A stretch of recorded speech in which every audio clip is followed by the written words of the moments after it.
nosotros.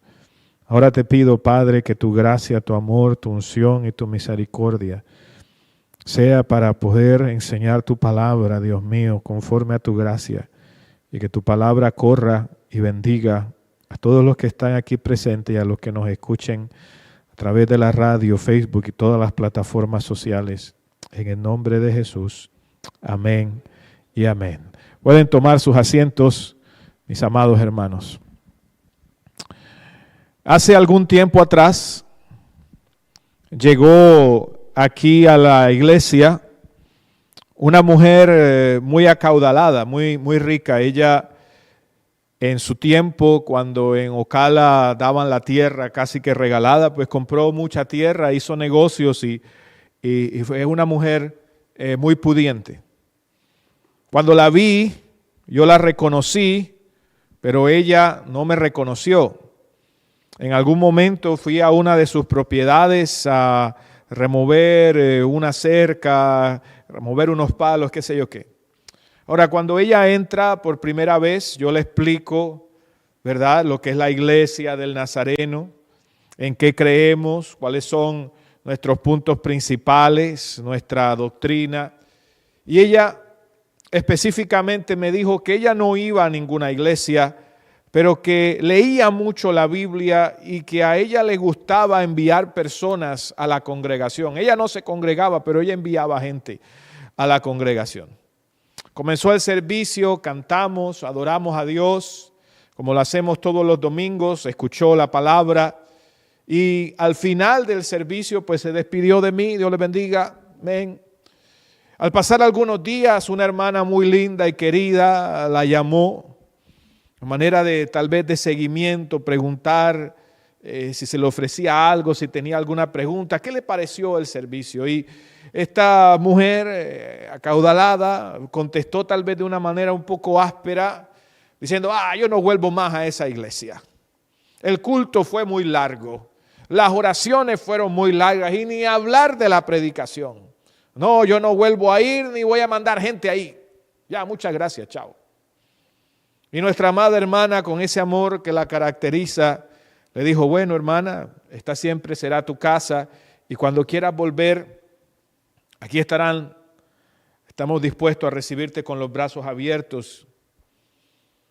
Y de esta anécdota real podemos aprender muchas lecciones, pero una que quiero compartir con ustedes hoy es que las personas que tienen mucho dinero piensan que son los favoritos de Dios. Llegan a esa conclusión porque ellos tienen los recursos que otros no tienen, que otros necesitan o anhelan. Eso les hace creer que no necesitan orar, que no necesitan congregarse, ni siquiera estudiar la palabra de Dios. Otros que tienen muchísimo dinero, tal vez como Bill Gates, Elon Musk, Jeff Bezos, todos esos nombres de personas que tienen grandes compañías que crecieron de la nada, desarrollan lo que se llama un complejo mesiánico.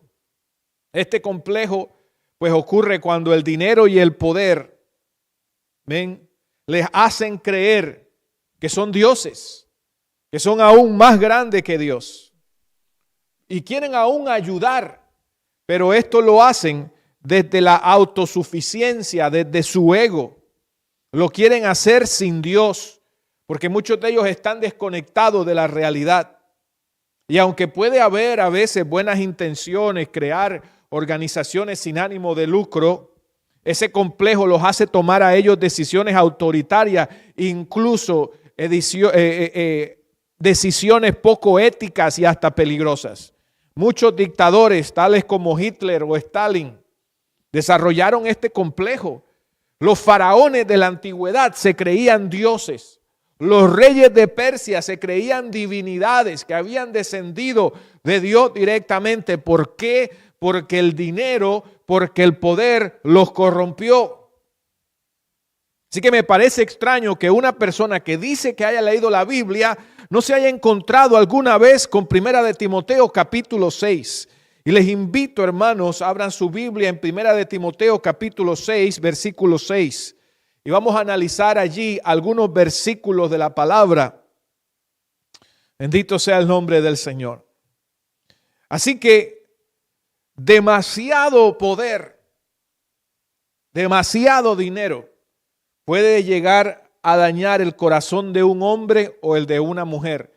En el libro de Deuteronomio, la Biblia dice que los jueces no podían recibir dinero porque las dádivas en el regazo, dice la Biblia, corrompen el corazón. Y muchos políticos, aún en Washington, muchas veces reciben dinero de grandes compañías para pasar leyes, no que favorezcan a la nación, sino que los favorecen a ellos, a las grandes empresas y a ellos mismos. Primera de Timoteo capítulo 6, mire lo que dice la Biblia. Pero gran ganancia es la piedad acompañada de contentamiento. Verso 7, mire lo que dice la Biblia. Porque nada hemos traído a este mundo y sin duda nada podremos sacar. ¿Sabía usted que la Biblia, me dejan ese versículo ahí, muchas gracias, ¿sabía usted que la Biblia habla más acerca de los bienes materiales que de la oración? Habla más de los bienes materiales que del ayuno o de doctrinas tanto como la salvación, el infierno. La Biblia habla más de eso. No es que a Dios le interese, no, sino que Dios conoce nuestro corazón. Y nosotros somos inclinados a desviarnos por lo que vemos. Y mientras estemos en esta tierra queremos abarcar cada vez más y más. Pero ahí la Biblia nos aclara claramente que nada hemos traído en este mundo. Nacimos desnudos. Yo vi a mis 3 hijos cuando nacieron. Los 3 nacieron desnudos. Chequeé a ver si de pronto traían, porque dice que cada niño trae un pan debajo del brazo. Así que yo chequeé a ver si tenían pan. No, no tenían nada. Estaban desnudos todos. Los faraones en aquel tiempo, que era la civilización más avanzada del planeta, que construyeron aquellas grandes pirámides, pensaron que podían llevar sus bienes, plata y oro, grandes tesoros, después de la muerte. Y construyeron estas grandes tumbas. Las pirámides no son sino tumbas donde guardaron sus cuerpos sin vida, momias, sus tesoros.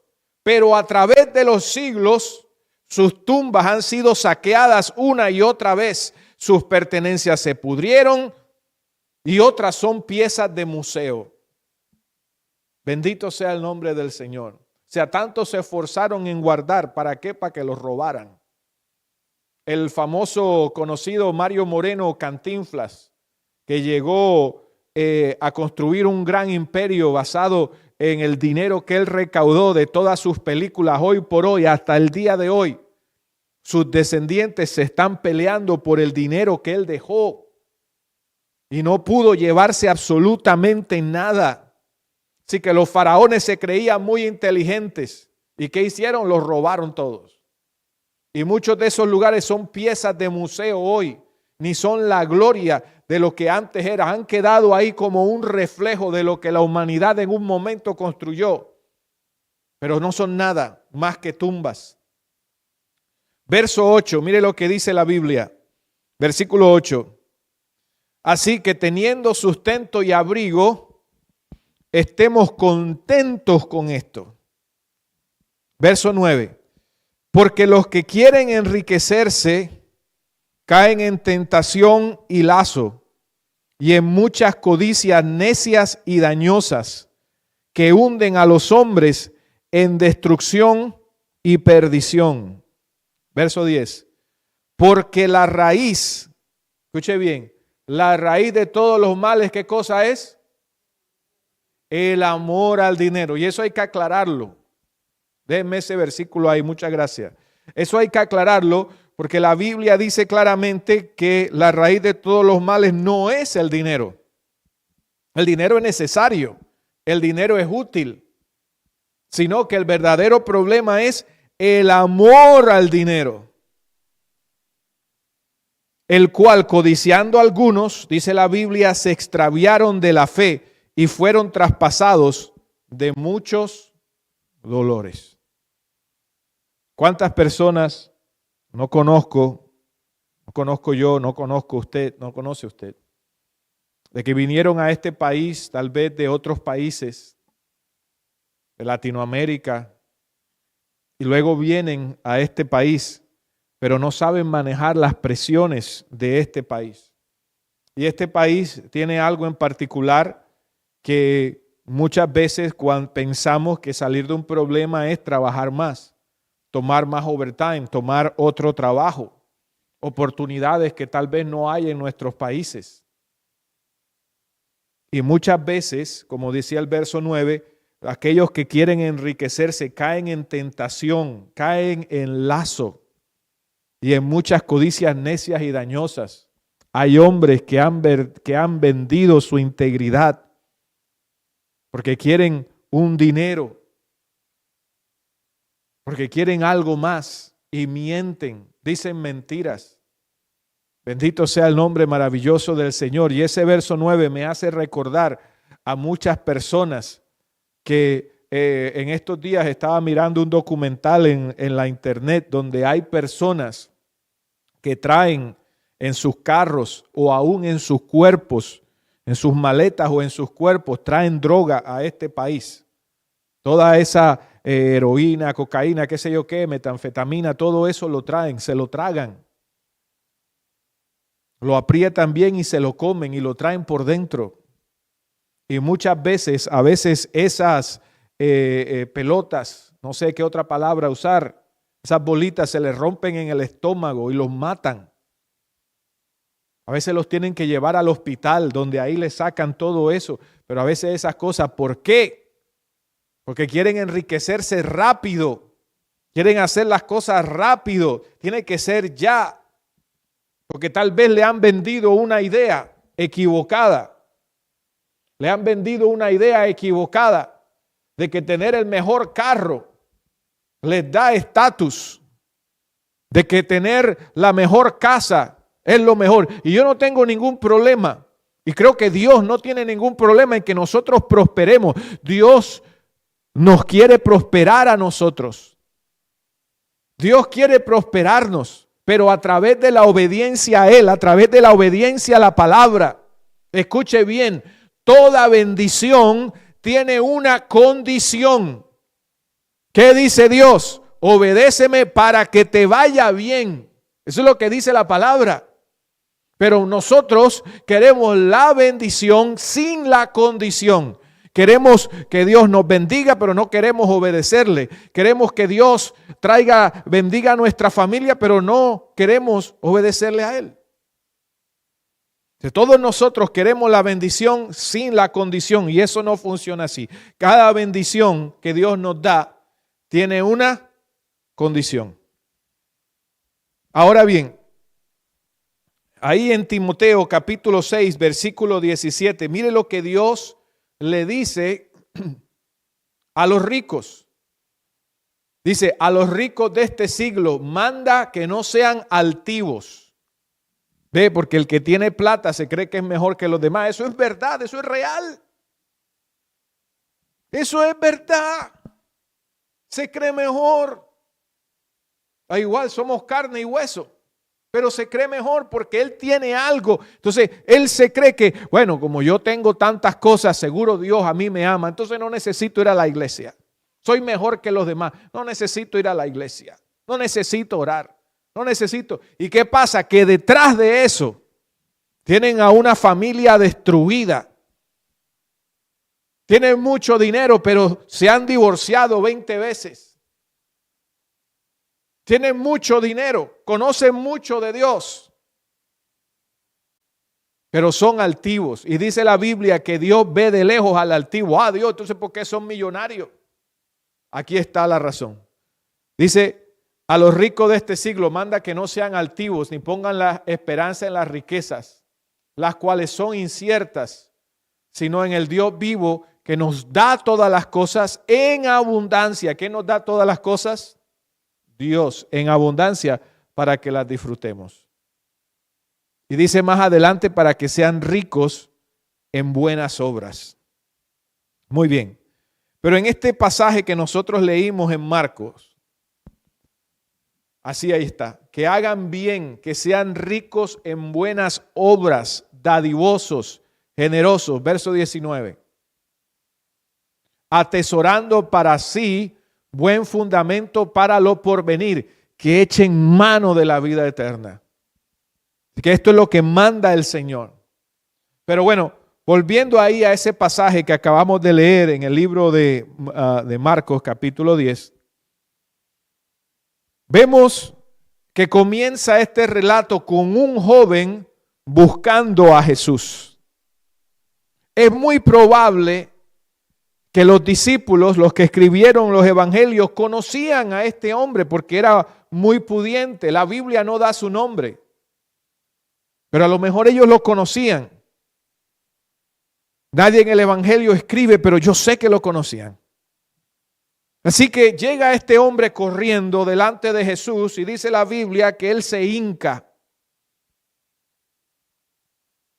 Y cuando viene a los pies de Jesús, reconoce que a pesar de todo el dinero que tenía, de todas las propiedades que tenía, algo le hace falta. Y eso me hace recordar que hay personas que han alcanzado mucho a nivel secular. Son doctores, son ingenieros, pero mientras no cumplan la voluntad de Dios, hay algo ahí que le hace falta. Hay un propósito que le hace falta y se sienten vacíos. Pero este joven hizo algo bueno. Tenía mucho dinero, pero vino a los pies de Jesús. Tenía muchos bienes, pero vino a los pies de Jesús. Y cuando viene a los pies de Jesús, le hace esta pregunta: Maestro bueno, ¿qué haré para heredar la vida eterna? Esta respuesta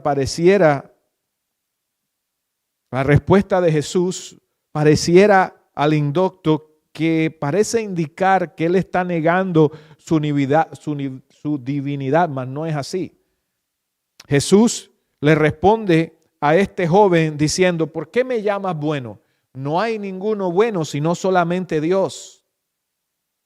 Así que Jesús no está negando ni su bondad ni su divinidad. Más bien está retando a este joven a pensar profundamente en lo que él está diciendo. En esencia le está diciendo: ¿entiendes lo que significa que estás hablando? ¿Que estás diciendo que yo soy bueno? ¿Estás entendiendo esto? Porque solamente si estás diciendo que yo soy bueno, debes reconocer que yo soy Dios. Así que el joven parece ver a Jesús solamente como un buen maestro, como una persona buena gente, no como el Hijo de Dios. Así que Jesús quiere que este joven examine su corazón y vea si realmente este joven, reconoce a Jesús como una autoridad divina. Jesús destaca que la verdadera bondad no es relativa ni cultural. Solo Dios es perfectamente bueno. Así que bueno, aquel joven ya pensaba que ya él había guardado todos los mandamientos, pero Jesús con esta respuesta le está mostrando algo muy importante. No basta cumplir normas externas. Nadie, ni siquiera el joven rico, es realmente bueno en el sentido perfecto que Dios exige. Nosotros somos salvos por gracia. Dios es perfecto y no admite el pecado, mas el Dios de toda gracia, por su misericordia, somos salvos. ¿Quién aquí puede decir que nunca haya pecado? ¿Quién aquí puede decir que nunca haya dicho una mentira? ¿Quién puede decir aquí que nunca haya tenido un mal pensamiento? Todos nosotros hemos pecado, hemos hecho cosas malas, pero para eso murió Cristo en la cruz, para salvarnos a nosotros. Ahora, la respuesta que Jesús le dio sigue siendo de gran valor hoy, porque nos invita a examinar nuestras motivaciones al acercarnos a Dios. ¿Estaba siendo aquel hombre una persona que solamente se acercaba a Dios, tal vez, ay, Dios bueno, Dios lindo, Dios bonito, pero su corazón estaba apartado de Dios? Bueno, la Biblia no lo dice, pero Jesús lo reta con este pensamiento. Ahora, también algo interesante de ver es que este hombre era rico no por algo malo que haya hecho, no era narcotraficante, no había robado a la gente, no. Era rico porque había recibido eso de gracia, de misericordia. Tal vez era un hombre que tenía inteligencia en los negocios. Colocaba un puesto de hot dog y los vendía.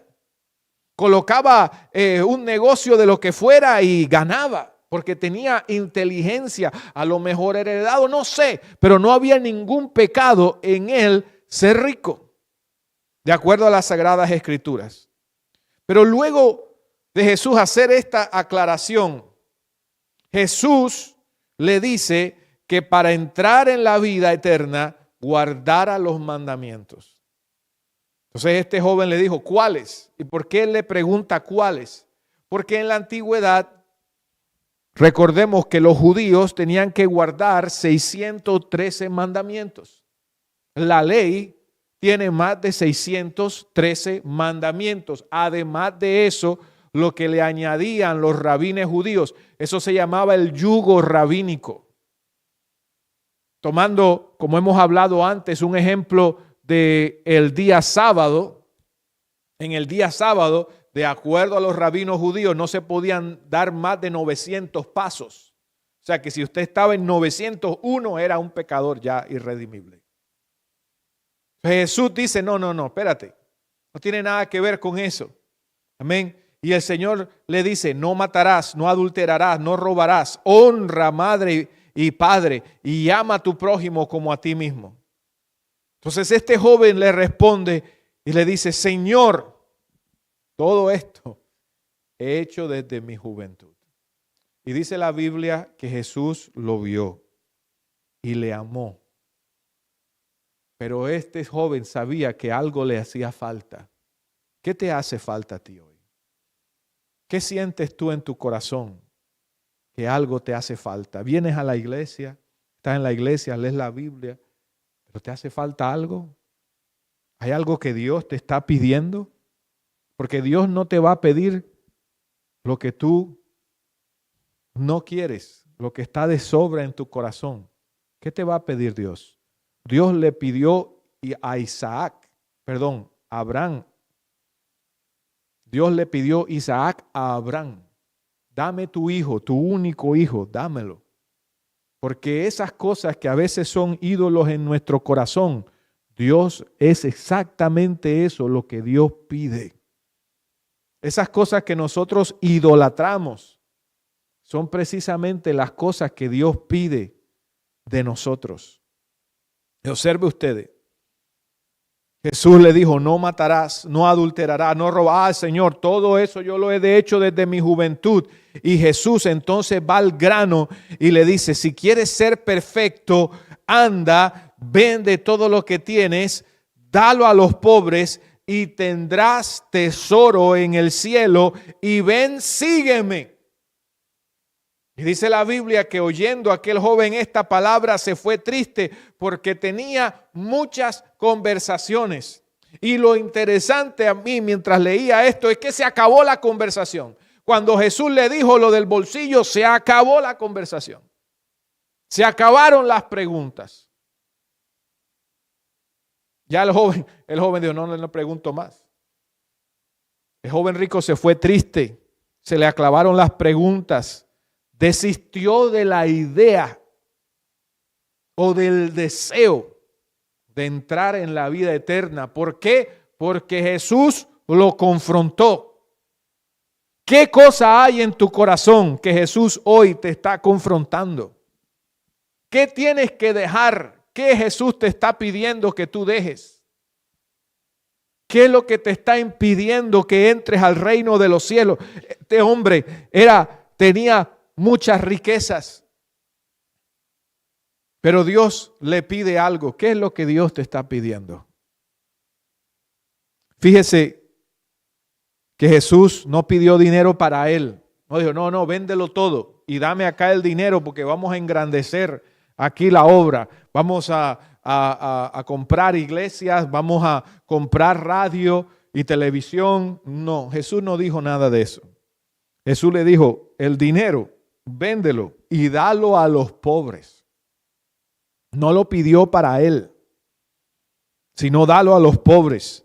Porque hoy por hoy hay muchos pastores que piden una y otra vez para ellos. En Colombia, muchos pastores pedían y pedían. Hubo que pasar una ley en uno de los concilios porque los pastores pedían y pedían cumpleaños, día de los pastores. Entonces se recogía siempre una ofrenda. Una ofrenda de cumpleaños, una ofrenda del día de pastores, una ofrenda del día de trabajo. Celebraban todos los cumpleaños al hijo, al nieto, al sobrino, hasta al perro del pastor le celebraban cumpleaños, le recogían una ofrenda y se la daban. Pobre Firulai. Entonces, ¿qué pasa? Que muchos pastores vivían en opulencia cuando habían otros hermanos que estaban pasando trabajo. Encima de eso, muchos de esos pastores no tienen responsabilidad fiscal. Eso sucede en muchas iglesias, al punto que se roban el dinero, porque es la verdad. ¿Qué es robar? Usar algo que no es suyo para otra cosa. Yo vengo de una denominación donde nunca dieron cuentas. 27 años nunca dieron cuentas del dinero, y cuando alguien decía algo, lo primero que le decían era, ¿cómo te atreves tú a cuestionar la integridad del hombre de Dios? Serán pastores de muchos años en el ministerio, pero no tienen supervisión ni la responsabilidad de rendir cuentas a sus congregantes. Y por eso mucha gente ya no confía en el evangelio por pastores ladrones y sinvergüenza que hay. Sin hablar de aquellos que han caído en terribles abusos infantiles. Pero por eso la gente ya no confía. Cuando ven a un pastor piensan que es un vividor, es un sinvergüenza. Y desafortunadamente hay muchos que son así. Porque no tienen supervisión, no tienen responsabilidad. Y por eso ese concilio del cual salí siempre está sujeto a divisiones, a demandas y al escrutinio de las autoridades. Cuando se les pregunta qué hacen con el dinero, dicen, no, todo está bien, pero no muestran nada. Es como el esposo que le dice a la esposa que no tiene nada que ocultar, pero nunca le muestra el celular. Siempre anda escondido. Cuando la esposa ve, bueno, vamos a dejar ese tema. Mire, yo ayer estuve en la Asamblea General del Distrito Norte de la Florida y allí nos entregaron un libro que lo voy a poner precisamente allá afuera para que usted lo vea también, donde se recogieron en esta área del centro de la Florida 14 millones de dólares. Solamente en esta área, y en Estados Unidos creo que se elevó la suma a 37 millones, no sé, las cifras están allí. Amén. Yo nunca había visto eso en mi vida, que hubiera tal claridad en cuanto a las finanzas.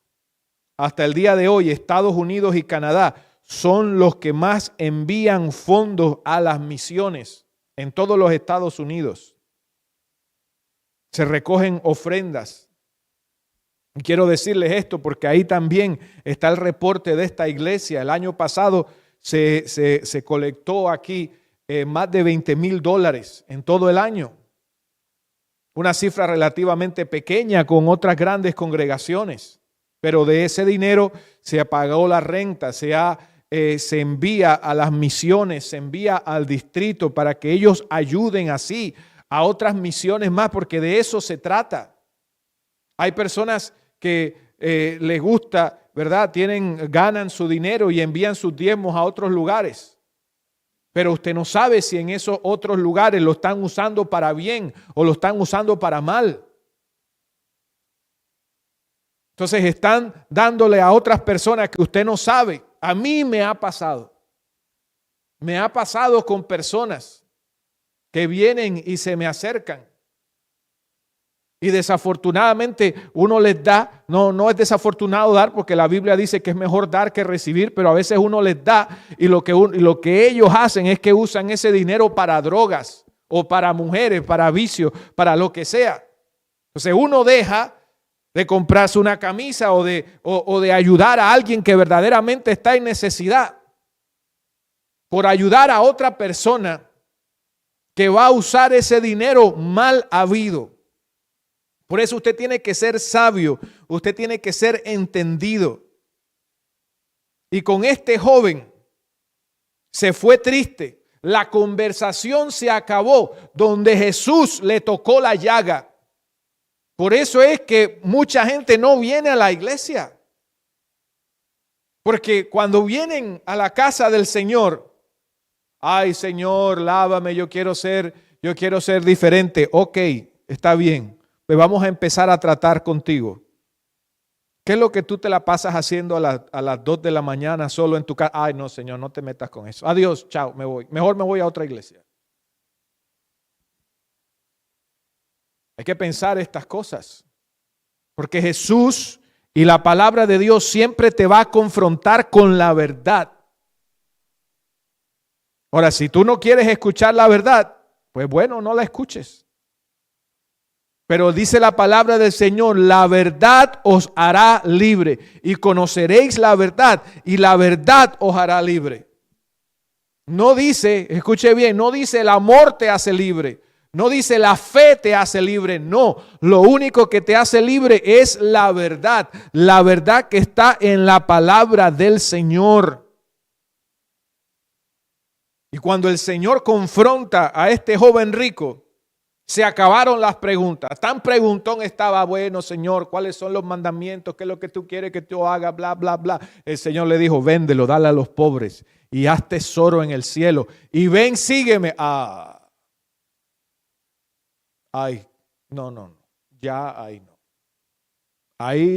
De ahí para allá, Señor, está bien, todo lo que tú quieras, pero no te metas conmigo. Y eso es lo que muchas veces sucede. Amén. Solamente hubieron 8 personas en el Nuevo Testamento a las cuales Jesús le dijo, ven, sígueme. Y este hombre fue una de ellas. Qué privilegio. Dios llamó así a Pedro, a Andrés, a Jacobo, a Leví. Cuando Leví estaba cobrando los impuestos, el Señor le dice, ven, sígueme. Dice que Leví, es decir, Mateo, dejó todo por seguir a Cristo. Y este hombre le dijo lo mismo a ese hombre. Jesús le dijo lo mismo a ese hombre. Pero ese hombre no siguió a Jesús, sino que me imagino su cara, cómo se volvió, se marchitó y se fue. Vino y se arrodilló delante de Jesús. Bendito sea el nombre del Señor. Pero hay algo que Jesús le dijo, lo cual vamos a expandir en la otra clase. Pero el Señor le dijo, ven, vende todo lo que tienes, dalo a los pobres. Repito, Jesús no dijo, dámelo a mí, no, dalo a los pobres. Pero luego después dice, y tendrás tesoro en el cielo. Y esta es una parte muy importante porque nosotros, como decíamos al principio, estamos más enfocados en tener tesoros aquí en la tierra, en tener cosas aquí en la tierra. Está bien que usted quiera mejorar su vida, amén, lo felicito, que Dios lo prospere, que Dios lo bendiga. Pero hay un momento donde ese tesoro se vuelve nuestro ídolo, donde el dinero se vuelve nuestro ídolo, donde ya no vamos a la iglesia porque hay que trabajar, donde ya no vamos al servicio porque es que hay que trabajar, es que tengo que limpiar la casa, es que tengo que hacer tal cosa. Y de eso y muchas cosas más sufren las iglesias, la mayoría de iglesias en Estados Unidos. Y no solamente las iglesias, nosotros muchas veces hay algo siempre que hay que hacer. Pero ¿dónde está la prioridad? ¿Dónde está la prioridad? Bendito sea el nombre maravilloso del Señor. Quiero concluir ya con esto. En el verso 22 de Marcos 10, 22, dice que aquel joven se fue afligido por esta palabra, se fue triste porque tenía muchas posesiones. Entonces Jesús, mirando alrededor, verso 23, estamos en Marcos 10, 23, le dice: cuán difícilmente entrarán en el reino de Dios los que tienen riquezas. Sus discípulos se asombraron de sus palabras. ¿Por qué los discípulos se asombraron de sus palabras? Porque de acuerdo a la ley judía, de acuerdo a la tradición judía, todo aquel que tenía mucho dinero era bendecido de parte de Dios. O sea, en otras palabras, como dicen por ahí, ya tenía el cielo ganado. Entonces, cuando Jesús los confronta con esta realidad y les dice que es muy difícil que un rico entre en el reino de los cielos, entonces ellos se sorprenden. Dije: Señor, ¿cómo es esto posible? Pero Jesús volvió a decirles: hijos, cuán difícil es entrar en el reino de Dios a los que confían en las riquezas.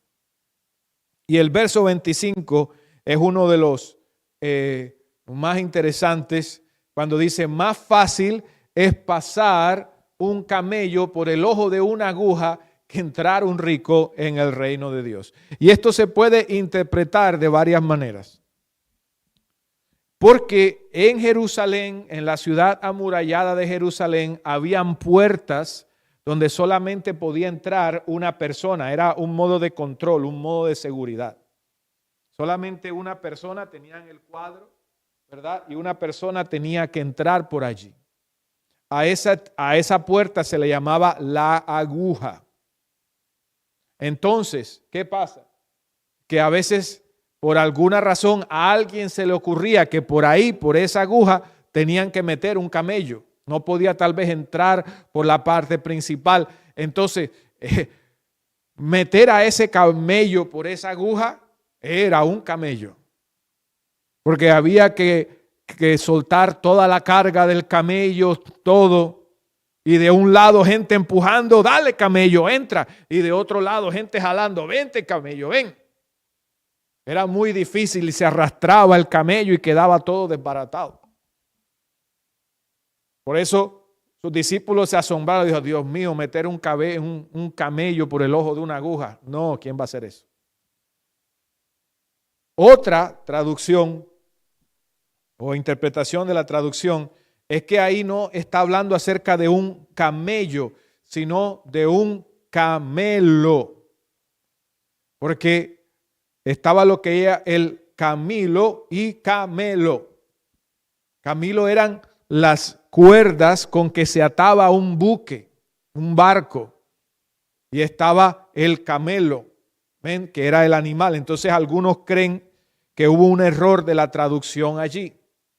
Pero igual, sabe que usted que las cuerdas con que atan una nave son bien grandes. Meter eso por el ojo de una aguja es más que imposible. Entonces, Jesús, ellos, verso 26, próximo verso, ellos se asombraban aún más diciendo: ¿quién podrá ser salvo? Pero entonces Jesús, mirándolos con amor, le dice: para los hombres es imposible, mas para Dios no, porque todas las cosas son posibles para Dios. En Dios no hay nada imposible. Quiero concluir con esta parte. Mis amados hermanos, por la gracia del Señor, ahora en unas 3 semanas, en junio 2, lunes,